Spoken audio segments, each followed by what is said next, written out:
Happy New Month and a very warm welcome to my channel. We thank God for how far He has brought us, and I'm so grateful to see you all fit, alive, and then back to this channel. In today's video, I share with you how I made this rich in butter, flaky, and delicious meat pie for 80 guests. And trust me, this is a no-fail recipe, so do stick with me if you want to know how this was made. Thank you.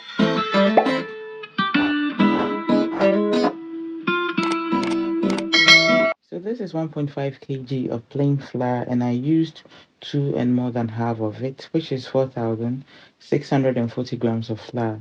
Please note that I sifted the flour before I measured it. So in a big bowl, I added the flour and I added 2 tablespoons of nutmeg, a tablespoon of onion powder, and a tablespoon of garlic powder.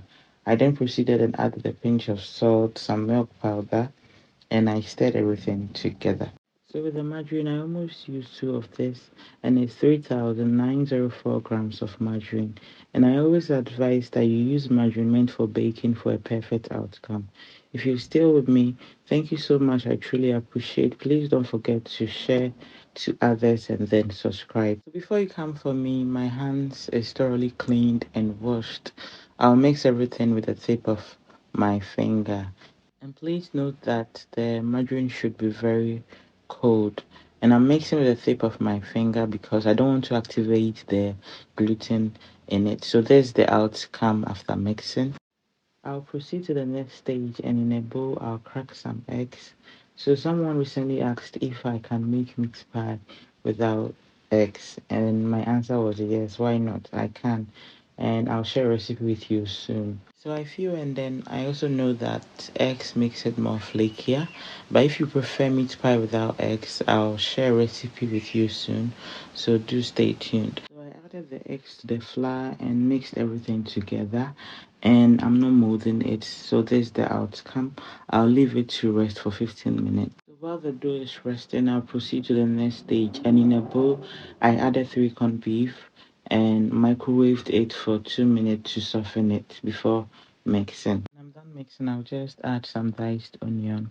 You can add your preferred vegetables, and that's okay. If you watch me, you would realize that I normally do not add any vegetables when making meat pie unless I'm being asked to. Yeah. So this is the outcome. The dough has also rested for like 15 to 20 minutes. I'll just take a little amount of it and then I'll mold it. And on a working surface, I'll just add some flour so it doesn't stick. And I'll add the dough and then roll it up. When I'm done rolling, I'll cut to my preferred shape and then size. Afterwards, I'll just add the filling and brush the ends with water or egg wash, and I'll seal it nicely with a fork, or I'll just use the tip of my finger to seal it. It's so easy that I really wish you try and then give a feedback, especially when you have bulk orders. And you can only achieve this when you have a cooking skill. Like I always advise, please, when it comes to baking, please use a cooking skill for a perfect outcome. I will create in some holes on top of the pie, and then I'll brush it up with some egg wash. And my oven is already preheated, so I'll bake at 150 degrees for 30 to 35 minutes. When I'm done, just look at the outcome. It was so nice and they really loved it. If you enjoyed this video, please don't forget to like, share, and then subscribe. And I'll see you in my next video.